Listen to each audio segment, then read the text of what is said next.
साथियों, GS super classes में आपका स्वागत है। तो आज हम ज्योग्राफी में सौरमंडल को पढ़ेंगे। चलिए प्रारंभ करते हैं। तो सौरमंडल क्या होता है? तो सौरमंडल में एक हमारा सूर्य है और सूर्य में एक बल लगता है जिसे कहते हैं गुरुत्वाकर्षण बल।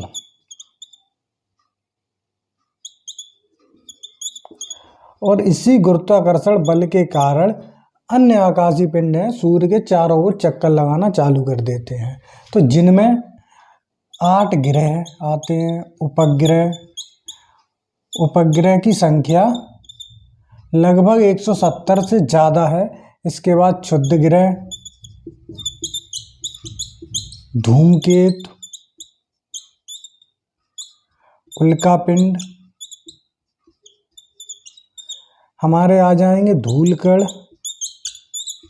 और गैसें या बौने ग्रह भी इसमें शामिल हो जाएंगे। तो कहने का मतलब है कि सौरमंडल में सूर्य और सूर्य के चक्कर लगाने वाले अन्य आकाशीय पिंड और पिंडों में ये सब आ जाएंगे। ये सौरमंडल का ही भाग हैं, क्योंकि सूर्य के अंदर एक गुरुत्वाकर्षण बल होता है। तो वह अपने गुरुत्वाकर्षण बल के कारण इन सभी आकाशीय पिंडों पर चक्कर लगवाता, तो इसके चारों ओर चक्कर लगाना चालू कर देते हैं। ये जब चक्कर लगाना चालू कर देते हैं, इसी कारण से इसको सौरमंडल कहते हैं। अब सौरमंडल बना है, सूर्य के मंडल से ही सौरमंडल बना है। अब सौरमंडल से संबंधित कुछ फैक्ट जान लेते हैं, जैसे कि सौरमंडल मिल्की वे, ये मिल्की वे क्या है? ये मिल्की वे हमारी आकाशगंगा का नाम है। मिल्की वे आकाश गंगा का भाग है।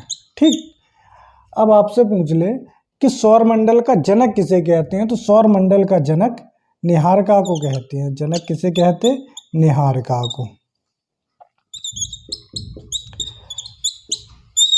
जो पूरा सौरमंडल है ये सूर्य से ही बना हुआ है लगभग, यानी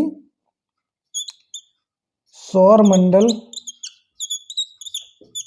का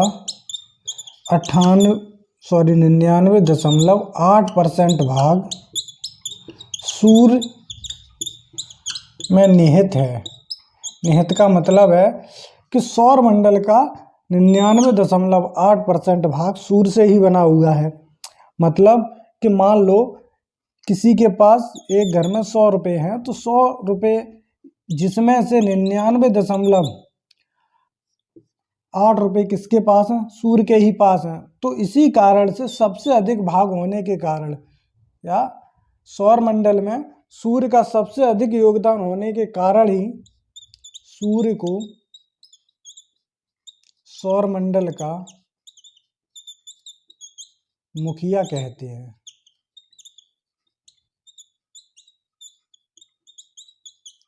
मुखिया क्यों कहते हैं? क्योंकि सौरमंडल का 99.8% भाग जो सर्वाधिक है, इसी कारण से सूर्य को सौरमंडल का मुखिया कहते हैं। ठीक, अन्य 0.2% में ग्रह, उपग्रह, क्षुद्र, धूमकेतु, उल्कापिंड, ये सारी चीजें आ जाएंगी। तो अब हमको पढ़ना है सूर्य को। तो चलिए सूर्य को पढ़ते हैं। सूर्य से संबंधित कुछ फैक्ट जान लेते हैं कि सूर्य क्या होता है। तो सूर्य मिल्की वे का एक तारा है। अब तारे क्या होते हैं ये हम तारे वाले चैप्टर में बता चुके हैं। तो सूर्य क्या है? मिल्की वे आकाशगंगा का एक तारा है। और मिल्की वे क्या है? हमारी आकाशगंगा का नाम है, जिसे दुग्ध मेखला भी कहते हैं। ठीक, सूर्य का व्यास 13,92,000 किलोमीटर है। आपको पता है व्यास किसे कहते हैं? ये मान लिया वृत्त है, क्योंकि सूर्य एक वृत्ताकारी है, तो ऐसी रेखा जो वृत्त को बराबर 2 भागों में विभाजित करती है वो व्यास कहलाती है। उस वृत्त का सूर्य का व्यास कितना? 13,92,000, जबकि पृथ्वी का जो व्यास है 12 1756 किलोमीटर है, तो उससे काफी अधिक व्यास है सूर्य। आपको पता है कि ब्रह्मांड में हर एक वस्तु एक दूसरे का चक्कर लगा रही है, हम भी चक्कर लगा रहे हैं। जैसे अब सोचो हम कैसे चक्कर लगा रहे हैं, हम भाई पृथ्वी पर रहते हैं, मान लिया ये पृथ्वी है और ये मान लिया सूर्य है। तो जब हम पृथ्वी पर रहते हैं तो पृथ्वी जब चक्कर लगा रही है सूर्य के, तो हम भी चक्कर लगा रहे होंगे। अब पृथ्वी के चक्कर चंद्रमा लगा रहा है, तो वो चंद्रमा लगा रहा है पृथ्वी के चक्कर, और पृथ्वी लगा रही सूर्य के चक्कर। सूर्य लगा रहा है किसके चक्कर? आकाशगंगा के चक्कर। जैसे हमारी आकाशगंगा क्या है? मिल्की वे। तो मिल्की वे का चक्कर लगा रहा है सूर्य, और मिल्की वे किसका चक्कर लगा रही है? ब्रह्मांड का चक्कर लगा रही है। तो हर एक चीज एक दूसरे का चक्कर लगा रही। तो ऐसे ही सूर्य मिल्की वे का एक चक्कर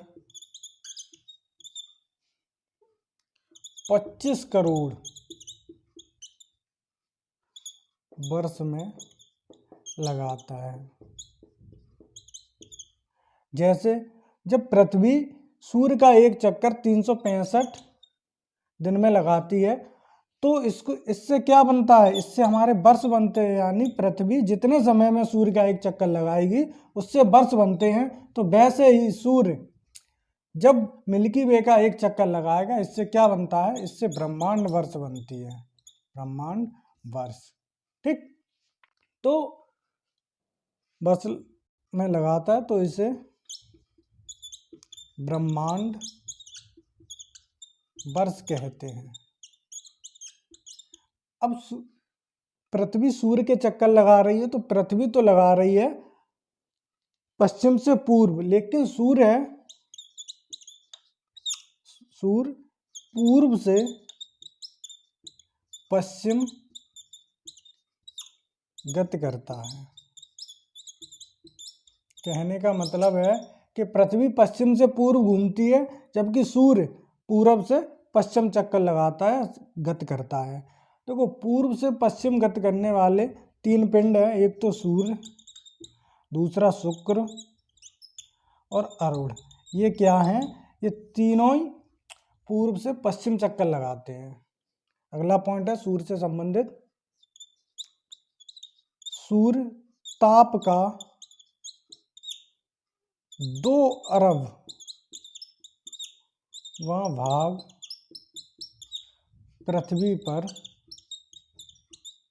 प्राप्त होता है। देखो, पृथ्वी से सूर्य है वो लगभग 15 करोड़ किलोमीटर है। तो जब 15 करोड़ किलोमीटर है, इसी कारण से जो सूर्य का ताप होता है उसका 2 अरबवां भाग पृथ्वी को मिल पाता है। अगला है पॉइंट, सौर स्पेक्ट्रम से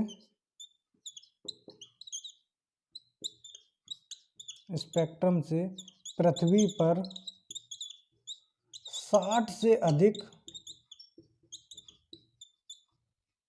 तत्व प्राप्त होते हैं। यानी पृथ्वी पर जो भी तत्व पाए जाते हैं 118 के समथिंग, इनमें से 60। तो ये सूर्य से संबंधित ये फैक्ट हो गए। अब हम सूर्य की संरचना को पढ़ते हैं। चलिए, सूर्य की संरचना में या सूर्य की बनावट में जो अंदर का भाग है उसे कहते हैं आंतरिक भाग, और एक होता है बाहरी भाग। कहने का मतलब है कि सूर्य में 6 परतें पाई जाती हैं, जिसमें से 3 परत आंतरिक भाग में और 3 परत बाहरी भाग में। आंतरिक भाग की जो परतें हैं, पहली को कहते हैं हम क्रोड, दूसरी को कहते हैं विकिरण मेखला, और तीसरी परत है हमारी संवहन मेखला, और चौथी परत है हमारी जो बाहरी भाग में आती है, जिसे कहते हैं प्रकाश मंडल, और 5वीं परत हो जाएगी वर्णमंडल, और 6वीं हो जाएगी सूर्य किरीट, या कोरोना, कोरोना, इसको सूर्य मुकुट भी कहते हैं, सूर्य मुकुट। तो आपसे पूछ ले कि सबसे आंतरिक परत कौन सी है, तो आंतरिक परत हो जाएगी क्रोड, दूसरे नंबर पर विकिरण मेखला, तीसरे नंबर पर संवहन मेखला, प्रकाश मंडल, वर्णमंडल, फिर छठवीं जो सबसे बाहरी परत है वो हो जाएगी कोरोना या सूर्यकिरीट या सूर्य मुकुट। तो इसे हम एक चित्र के माध्यम से समझते हैं। चलिए, मान लिया ये सूर्य की सबसे आंतरिक परत है और आंतरिक परत को क्या कहते हैं, क्रोड। अब क्रोड से संबंधित फैक्ट क्या बनेंगे आपके, पहला फैक्ट बन जाएगा कि यहाँ का जो तापमान है वो 15 मिलियन डिग्री सेल्सियस है। ठीक, अब यहाँ पर क्रोड में जब इतना अधिक तापमान है तो यहाँ पर क्या होता है, नाभिकीय संलयन की क्रिया होती है। आपसे पूछ ले कि नाभिकीय संलयन की अभिक्रिया सूर्य में कहाँ पर होती है, तो सूर्य का जो सबसे आंतरिक भाग है जो क्रोड कहलाता है यहीं पर संपन्न होती है। जो नाभिकीय संलयन की अभिक्रिया होगी तो यहाँ पर गैसें किस अवस्था में पाई जाएंगी, गैसें प्लाज्मा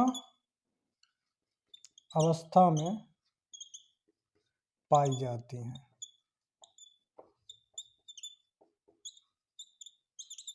देखो नाभिकीय संलयन की अभिक्रिया क्या होती है, नाभिकीय संलयन की अभिक्रिया होती है जब 4 हाइड्रोजन के परमाणु मिलकर हीलियम का एक परमाणु नाभिक बनाते हैं, तो ये नाभिकीय संलयन की अभिक्रिया कहलाती है। इसमें तमाम ऊर्जा मुक्त होती है। चलिए, दूसरी जो परत है सूर्य की, इसको हम कहते हैं विकिरण मेखला।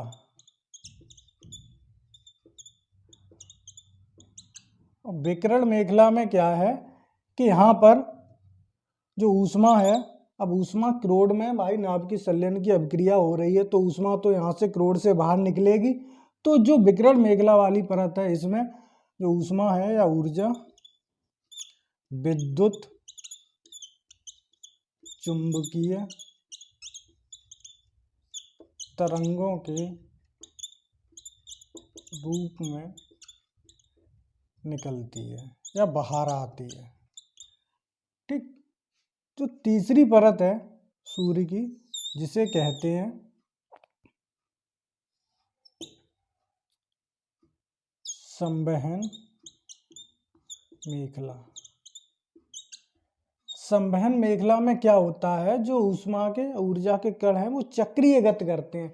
चक्रीय गति का मतलब है कि जब कोई ठंडी गैस हो जाती है वो नीचे की ओर जाती है और जब कोई गर्म गैस होती है तो वो ऊपर की ओर आती है। तो ये एक प्रकार से चक्रीय गति हो जाती है और विज्ञान की भाषा में इसको कहते हैं संवहन गति। तो इस संवहन मेखला में क्या होता है कि पदार्थ, ऊष्मा के पदार्थ संवहन गति करते हैं या चक्रीय गति करते हैं। ठीक, और जो ये 3 परतें सूर्य की आंतरिक परतें कहलाती है, और जो चौथी परत है ये सूर्य की बाहरी परत में शामिल हो जाएगी। सूर्य की चौथी परत है, इसको कहते हैं प्रकाश मंडल। यहीं से सूर्य की इम्पोर्टेंट परतें चालू होती हैं। हालांकि इम्पोर्टेंट तो क्रोड ही है सबसे ज़्यादा, क्योंकि जब इसी में नाभिकीय संलयन की अभिक्रिया नहीं होगी तो सूर्य रहेगा ही नहीं। तो प्रकाश मंडल ये चौथी परत है अंदर से। इसमें क्या है, यह सूर्य की दृश्यमान परत है। यह कहने का मतलब है ये पृथ्वी से देखी जा सकती है और यही हमको दिखाई देती है पृथ्वी से, सूर्य की दृश्यमान परत है। अगला है यहाँ पर सूर्य कलंक। सूर्य कलंक, इसको धब्बे भी कहते हैं, सूर्य धब्बे पाए जाते हैं। जो प्रकाश मंडल है परत, इसका जो तापमान होता है, प्रकाश मंडल का तापमान 6000 डिग्री सेल्सियस होता है। ठीक, तो देखो सूर्य कलंक या जो सौर तूफान आते हैं, यहाँ पर सौर हवाएं भी चलती हैं और तूफान भी आते हैं, कहाँ पर, प्रकाश मंडल में।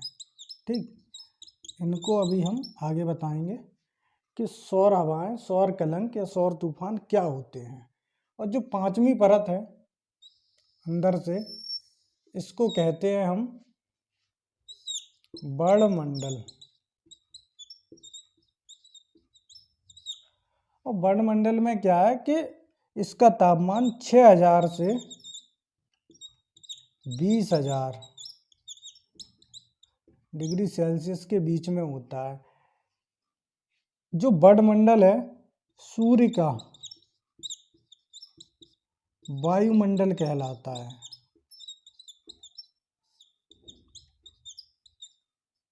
कहने का मतलब आपसे कोई पूछ लेता है कि सूर्य का वायुमंडल किसे कहते हैं, तो सूर्य की जो अंदर से पांचवी परत है जिसे वर्णमंडल कहते हैं, वर्णमंडल को ही वायुमंडल कहते हैं सूर्य का। वर्णमंडल लाल रंग का होता है। आपसे पूछ ले कि वर्णमंडल कैसा दिखाई देता है, तो लाल कलर का दिखाई देता है। यह है डायमंड की अंगूठी के समान दिखता है। आपसे पूछ ले कि डायमंड की अंगूठी के समान सूर्य का कौन सा हिस्सा दिखता है, सूर्य की कौन सी परत दिखती है, तो वर्णमंडल हो जाएगा। वर्णमंडल हमको दिखाई कब देता है, वैसे ये हमको खुली आंखों से नहीं दिखाई देगा, यह है केवल पूर्ण सूर्य ग्रहण के समय दिखाई देता है। कहने का मतलब है कि जो वर्णमंडल है, जब सूर्य ग्रहण पड़ेगा, पूरा होगा, तभी वर्णमंडल हमको दिखाई देगा। और जो सबसे बाहर की परत है छठवीं, इसे कहते हैं कोरोना। कोरोना या सूर्य किरीट। यह क्या है, यह भी पूर्ण सूर्य ग्रहण के समय दिखाई देगी, ग्रहण के समय दिखाई देगी। यहाँ का तापमान होता है 1 से 2 लाख डिग्री सेल्सियस होता है। यहाँ पर यानी कोरोना से या सूर्य किरीट से एक्स किरणें निकलती हैं। ठीक, तो ये सूर्य की संरचना से संबंधित फैक्ट हो गए कि सूर्य में 6 परतें पाई जाती हैं, और जिसमें 3 परतें क्रोड, विकिरण मेखला और संवहन मेखला, ये आंतरिक परतों में आ जाएंगी। और प्रकाश मंडल, वर्णमंडल और कोरोना, ये बाहरी परतों में आ जाएंगी। तो सूर्य में 6 परतें होती, 3 आती हैं आंतरिक परतों में और 3 आती हैं बाहरी परतों में। तो ये सूर्य की संरचना से संबंधित कुछ फैक्ट। हाँ, सूर्य में एक चीज और जान लो कि सूर्य में 74% हाइड्रोजन, लगभग 23% हीलियम और बाकी बचे 3% में अन्य तत्व आ जाते हैं। ये किताब बाई किताब अलग अलग फैक्ट हो सकते हैं, आंकड़े अलग अलग हो सकते हैं। तो अब हमको जानना है कि सौर कलंक क्या होते हैं, जिसे सौर धब्बे भी कहते हैं, या सौर हवाएं तूफान क्या होते हैं। चलिए, जो सौर कलंक होते हैं या सौर धब्बे, जो सूर्य की परत पाई जाती है प्रकाश मंडल, ये अंदर से चौथी परत है, इसी में बनते हैं। इन सौर कलंक का जो चक्र होता है, एक चक्र 11 वर्ष का होता है,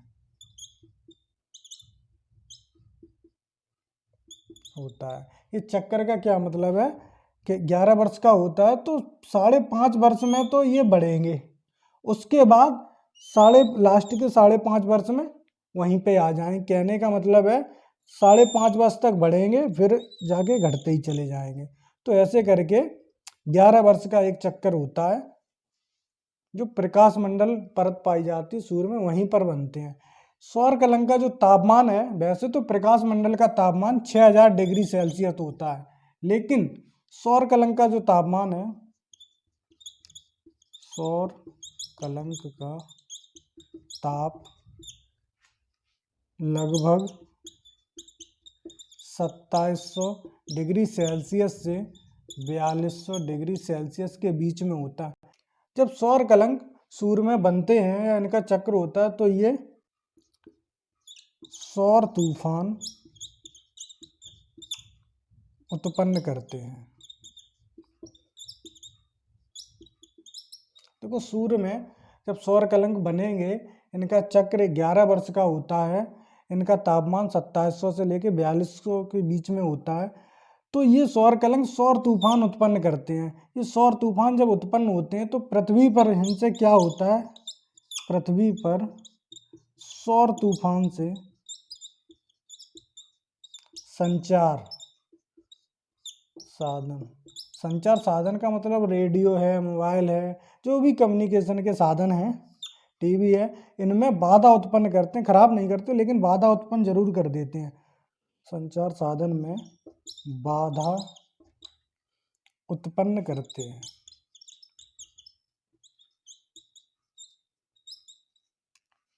तो इसके बाद हम पढ़ते हैं कि सौर हवाएं क्या होती हैं। तो सौर हवाएं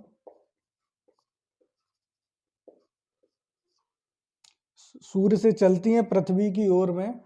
तो सौर हवाओं में आवेशित कण होते हैं। ये मान लिया सूर्य है, इसी में चलते हैं, तो ये पृथ्वी की ओर आते हैं इस प्रकार से। तो ये मान लिया हमारी पृथ्वी है। तो पृथ्वी का जो ऊपर है सिर की तरफ, ये है उत्तरी ध्रुव, उत्तरी ध्रुव, और नीचे होता है दक्षिणी ध्रुव। तो पृथ्वी आपको पता है कि चक्कर लगा रही है, तो उत्तरी ध्रुव और दक्षिणी ध्रुव। तो जो सूर्य से चलने वाली सौर हवाएं हैं, इनमें आवेशित कण होते हैं ऊर्जा के। तो ये जाकर जब यहाँ पर पृथ्वी के वायुमंडल से टकराते हैं तो उत्तरी ध्रुव पर एक प्रकाश उत्पन्न करते हैं, उत्तरी और दक्षिणी ध्रुव पर। जो उत्तरी ध्रुव पर प्रकाश उत्पन्न होता है उसे कहते हैं हम अरोरा बोरियोलिस, और जो दक्षिणी ध्रुव पर प्रकाश उत्पन्न होता है इसे कहते हैं अरोरा ऑस्ट्रेलिस।